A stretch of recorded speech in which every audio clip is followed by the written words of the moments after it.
Hello and welcome to the Osteoarthritis Action Alliance Lunch and Learn webinar for March 15th, 2023. Thank you for joining us this month. Our presenter today is Christine Pellegrini. Dr. Pellegrini is an associate professor in the Department of Exercise Science and in the Technology Center to Promote Healthy Lifestyles in the Arnold School of Public Health at the University of South Carolina. Her research focuses on the development and implementation of technology-supported behavioral interventions, particularly for adults with arthritis and knee replacement. The title of today's presentation is Recruitment and Retention Strategies for Underrepresented Populations and Adults with Arthritis in Behavioral Interventions. Welcome, Dr. Pellegrini. Thank you, and thank you for the invitation to speak today and tell you a little bit about our latest research. So before I start, I just wanted to take a second to acknowledge my great collaborators and team. And specifically for this project, I wanted to thank Dr. Sarah Wilcox, Catherine DeVivo, and Scott Jameson for all of their help on this scoping review. And then also our funders for this project is the CDC. All right, so as most of you probably know, arthritis is a leading cause of disability in the US and currently affects more than 54 million adults. One option that has been shown to improve arthritis symptoms, including pain and fatigue, is physical activity. So from my perspective, physical activity is basically one of those things that is good for everything. But just to name a few of those benefits, physical activity can help to reduce mortality, reduce chronic disease, as well as improve function, quality of life, and mental health. So even though we all know physical activity is good, most of the population struggles to reach physical activity guidelines. So current guidelines recommend that adults, including those with arthritis, participate in moderate intensity physical activity for at least 150 minutes each week. So again, doing this regularly is hard for most, and then especially those with arthritis.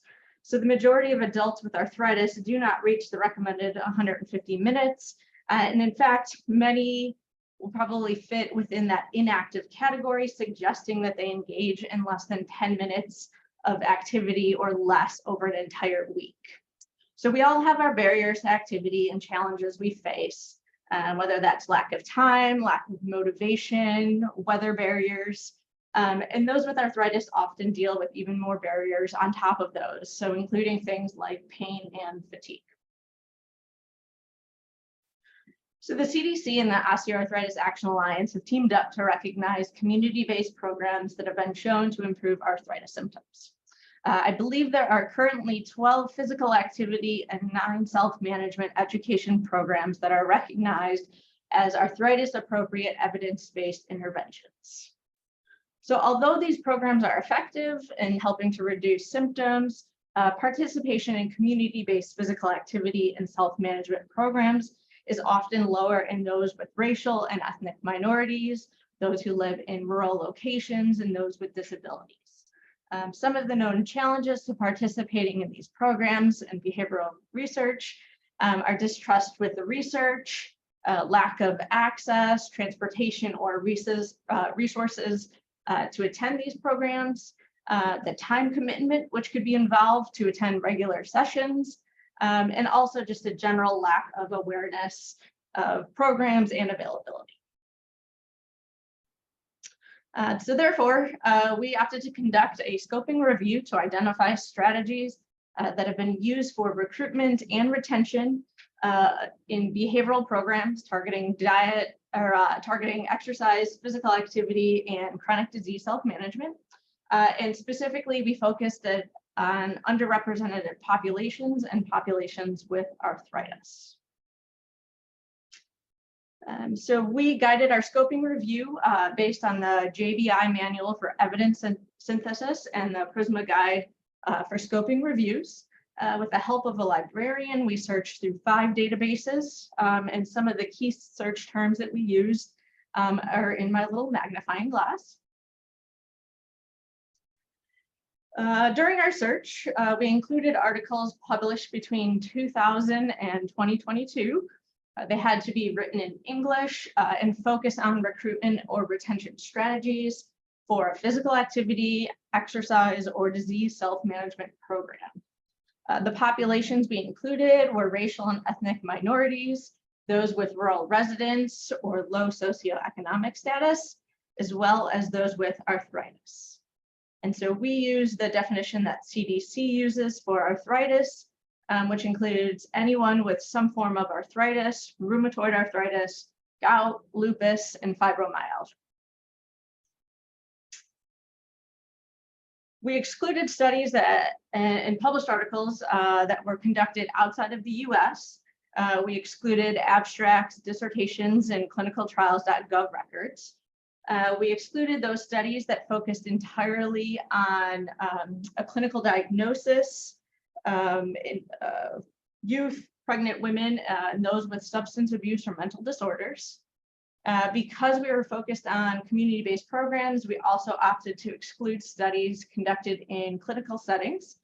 So any in which recruitment was done entirely in a clinical setting, or the programs were delivered by clinical or hospital staff, those studies were excluded. Likewise, we often, although they are often effective, we decided to exclude those that are conducted in faith-based settings, in which recruitment was done solely by the churches, or the churches were the sole delivery site.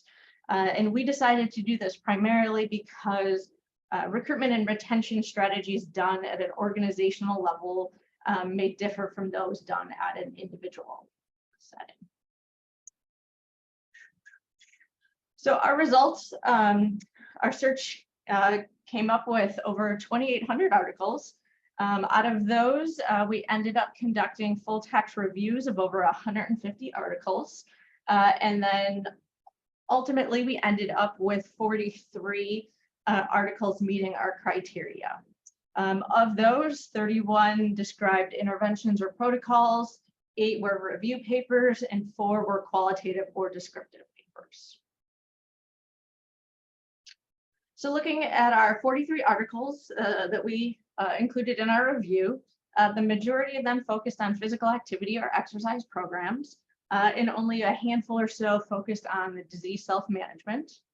Of our physical activity programs, the majority lasted less than 6 months long, although some did reach that 12-month or 1-year time point. Of the disease self-management programs, the duration was a little bit shorter. Most ranged from 6 weeks to 4 months, but some of the follow-ups reached 12 weeks and one reached 18 months.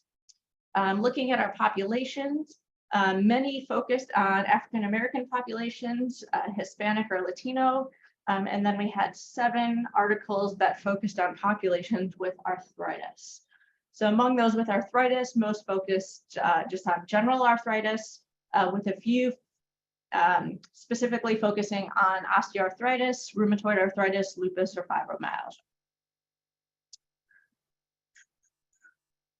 As for our results, so as you can probably imagine, lots of different strategies emerged for recruitment. One of the first things that we noticed among both physical activity and disease self-management programs is that nearly every study used multiple recruitment strategies to reach their enrollment goals. So in addition to relying on numerous different strategies, many studies emphasize the importance of building a relationship with the community, building trust, and involving members of the community and priority population within the study team. Many studies discussed having a community advisory board and obtaining community input on recruitment activities.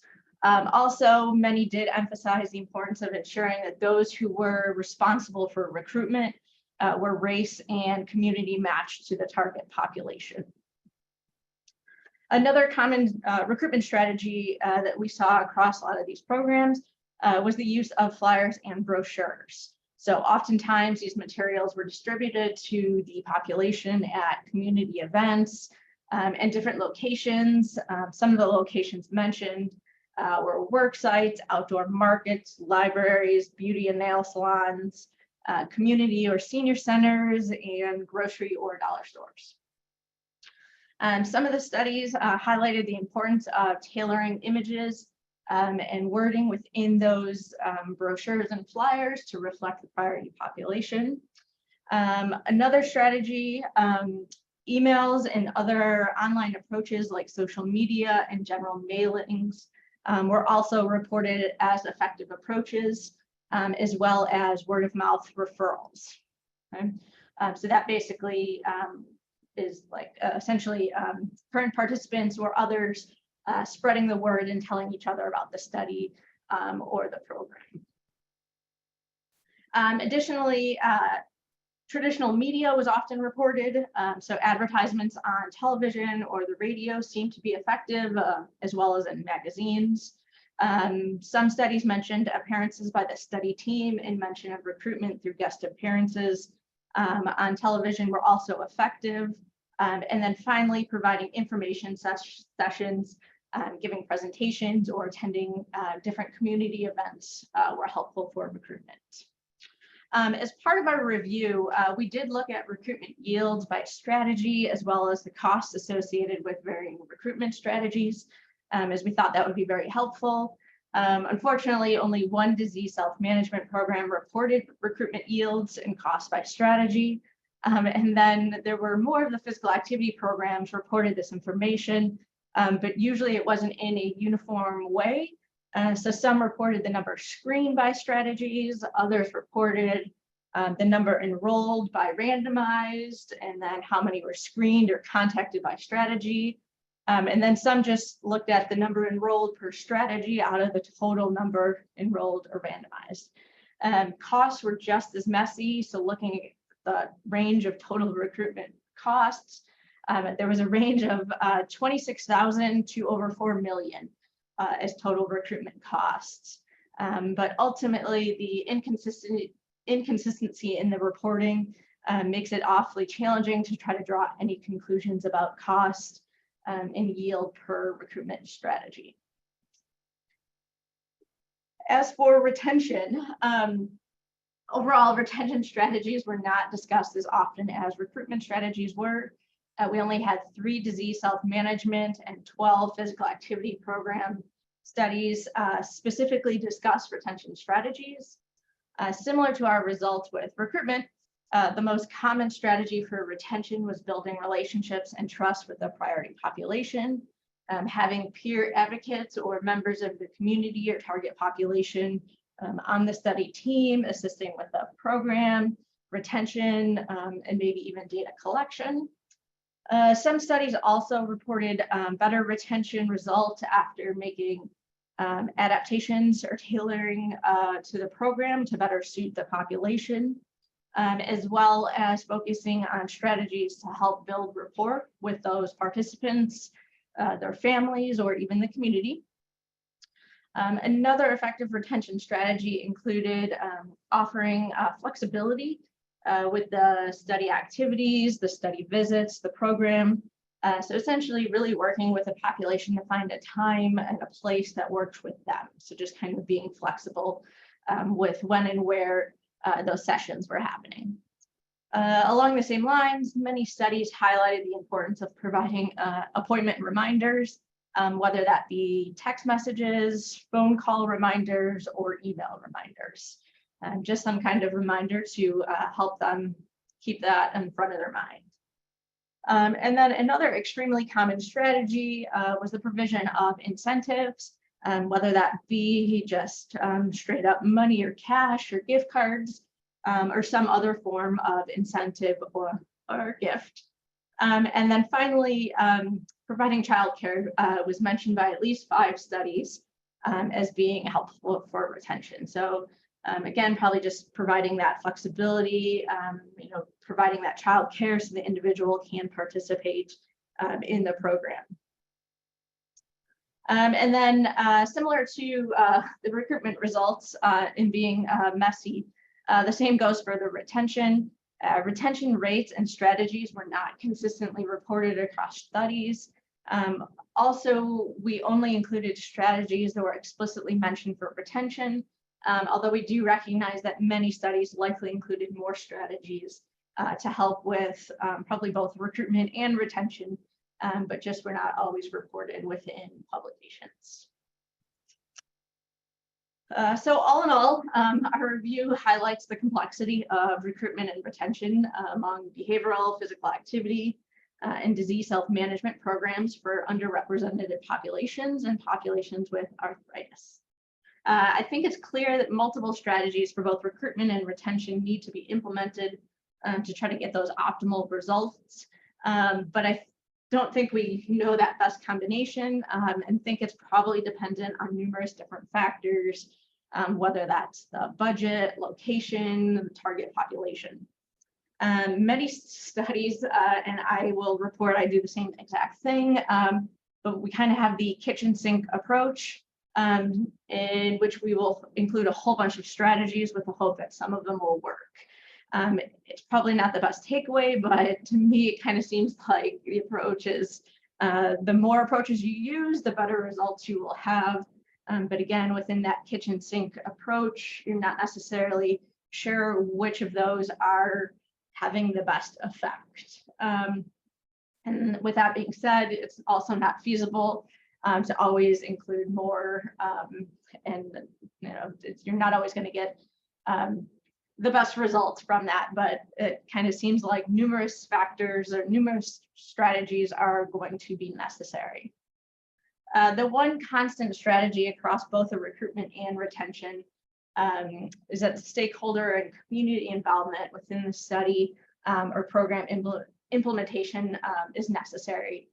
So that includes going as far as including community members as actual investigators on the project, having a community advisory board providing input, or just getting general community input just on strategies, the program, the study procedures. I think building these relationships helps to build that trust. And I think you need these strong relationships within that community and the population. And I think another big strategy that came up regularly was ensuring that members of the study or the program match the priority population. So ultimately, I'm hopeful that this review, it was a lot of work, but we hope that it provides some kind of guidance for others conducting physical activity and self-management programs for these populations, and at least gives you some idea of where to start. But I think it's clear that we still have so much more to learn. I think one of the biggest things that we all need to work on, including myself, is making sure that we discuss not only our recruitment strategies, but also the different things that we do for retention. It's definitely challenging because many of the strategies we use for recruitment may help with retention, and some of those strategies that we use for retention probably could help with recruitment. But all in all, I think we just need to do a better job of communicating which strategies we're using and which ones seem to be the most effective. Recruitment strategies, they're often a little bit more straightforward. You can easily see, ask individuals where they're coming from, how they heard about the study, but retention is a little bit more messy. And I think we need to give a little bit more thought on how to determine how effective certain strategies can be, especially when we're implementing a whole bunch of different strategies. I know for me, the first strategy that comes to my mind that we often use for retention is we send participants birthday cards. It's just such a little thing, but the number of participants who make different comments about how much they appreciated that little gesture, how thoughtful it was that we remembered their birthday, it makes me feel like it has to be helping. But I guess the big question is, how can we really tell, especially when we're doing potentially 20 other things that might be helping with retention? So I think that's, I know for me, one of the big questions, and I think we all kind of need to figure out, what is helping to keep these people in the program. Another challenge, and then somewhat surprising for us, result is that how few studies actually focused on adults with arthritis. So only 14% of our included studies focused on adults with arthritis, and only 16% focused on recruitment or retention strategies for disease self-management programs. So again, our inclusion and exclusion criteria probably had a role in this. and likely excluded many of the studies that were done in clinical settings, faith-based organizations, or excluded the studies that only focused on the results of the program, but did not report recruitment and retention strategies. So going along with my last point, I think we need to increase the reporting of our recruitment and retention strategies, as well as increasing the focus of those community-based programs, whether physical activity or disease self-management, as well as more so in populations with arthritis. I mean, thinking about the proportion of the population that has arthritis, I think we can definitely do more to provide more programs, conduct more research, and identify the best way to reach and help these populations. So ultimately, I just want to say thank you again for the opportunity to present our research. And then I'll just throw out a quick plug there that I am currently recruiting a postdoctoral fellow and some doctoral students. So if you know of anyone, please spread the word and let them know to reach out to me. Thank you. Thank you, Dr. Pellegrini. Thank you so much for sharing this important work and for doing the work. It sounds like it was quite an undertaking, and it's such an important topic because, as you mentioned, there's just a great need to engage underrepresented populations in behavioral studies and interventions. So I think this is really helpful for future studies as well as developing future interventions. We're going to go ahead and open it up for questions. It looks like we have several questions coming in. Dr. Pellegrini has offered to stay on so that we can get through these questions, but we certainly recognize some of you may need to leave at the half hour, but we hope you'll come back to the recording later to get Dr. Pellegrini's answers on these questions. So I'm just going to read the questions aloud and let Dr. Pellegrini respond as she's able. So first question, was there a difference in either enrollment or recruitment strategies around the program format? For example, in-person versus like virtual live versus like self-directed, where participants are doing the program or the study themselves without a group? Mm-hmm. Yeah, that's a great question. Unfortunately, I feel like there just were not enough of each different format to come to any kind of conclusion based on that. Also, I think there's more of a more recent push to do things more self-directed or remotely, but I'm hopeful that there'll be more studies done of that in that format, and we'll be able to find those, kind of look at the recruitment and retention among those strategies by the different program, I mean, sorry. Great, thank you. Next question. Do you have any examples on effective non-monetary activities as a form of compensation? I think you mentioned birthday cards, but any other suggestions? Yes, I'm thinking, I know strategies that we use and things that came up is things like t-shirts, water bottles. I know a big one recently has been the cell phone holders. So different type of non-monetary incentives seem to help with the retention. And again, those are just some of the recent non-monetary incentives that we've been providing for our physical activity programs. Everyone always loves a t-shirt. Those are good ideas. A water bottle goes along well with physical activity programs. A comment here from a attendee. We found that connecting with nonprofit multicultural organizations has really helped to engage underserved populations. That's a good idea. Yes, definitely. And I think that kind of helps with just the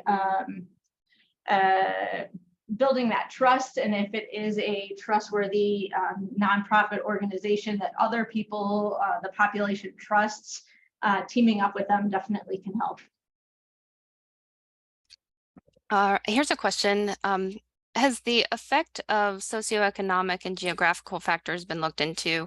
And then secondly, when studying Hispanics, has the behavior response of both the recent arrivals versus second and third generation Hispanics been looked into? So those are not necessarily things that we looked at for this current review. So I feel like I'm not 100% confident to address that. I know for this study, we did purposely exclude those studies that were looking at participant level factors with certain how they were associated by recruitment strategy. We did not look at those. As for Hispanic Latino, that's another thing that I'm not quite sure about. We were surprised to see that there were a decent amount of studies that focused on that population, but I think we still have a lot of work to do there. Sounds like a future review opportunity. That we're not going to do, but I hope somebody else will. One more question here. Was representation of the population in the research team composition and health promotion program workshop, like the class leaders, factored in? No, but I think that was some of the strategies that were included. I think a lot of the studies that we reviewed, they mentioned having those community and population matched individuals potentially out helping with the recruitment or helping with the data collection. And some did mention they might potentially be leading the program as well, but there was less of a focus on that in the studies that we reviewed. But I could also see that having a major implication on retention, for example. That might be individuals who are community matched with the population. That could definitely help whether or not people continue to attend these sessions regularly. If they can connect with that individual, do they trust that individual? Are they similar? Kind of building that relatedness. I can see that playing a role for sure. That's interesting. I can think about it in relation to outcome assessors too. If participants feel comfortable with the assessor, they may feel more comfortable answering the questions. Absolutely. One question that I had, we do a lot of social media at the OA Action Alliance, and I know studies sometimes use that as a recruitment strategy. I was wondering if you learned anything about using social media as a tool for reaching underrepresented populations, like in terms of particular platforms or using paid ads. Yeah, so that was very interesting. Usually if social media was mentioned, it was mentioned very broadly. And again, I think that goes to my point that I think we all need to do a better job of really being specific on what strategies we're using. Because again, just publishing that social media helped, does that mean Twitter? Does that mean Instagram, Facebook, boosted ads, paid ads? There's just such a wide range of opportunities, and without being explicit, we're not quite sure. I know for our current study, we're implementing a Walk With Ease, a phone-based version of Walk With Ease, and boosted Facebook ads have been extremely successful in recruiting individuals with arthritis. However, most of those individuals are coming through our white and higher SES, whereas we're getting a very high proportion of Black individuals and low SES from our radio and television ads. But again, that could also just be a factor of our location.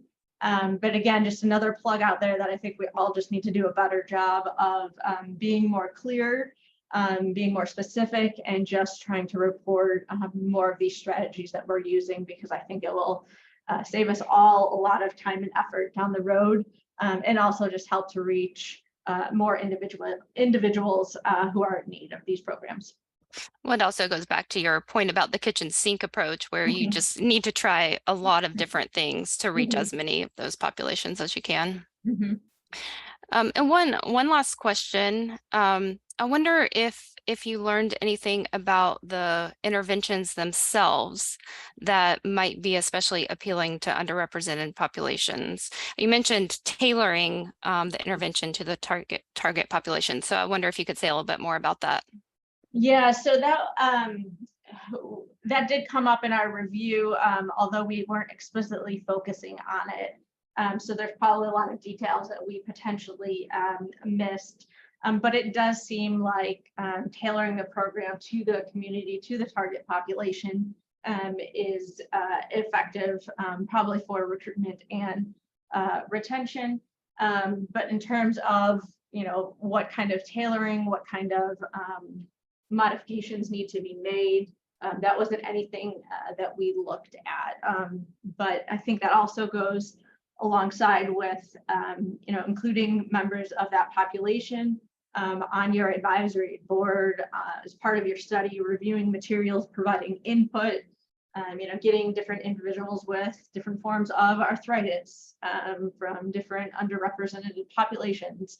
I think kind of the more people you can get involved, the more people's opinions and thoughts you can get incorporated kind of within that program, which hopefully would lead to more effective programs, as well as really helping with that recruitment and retention side.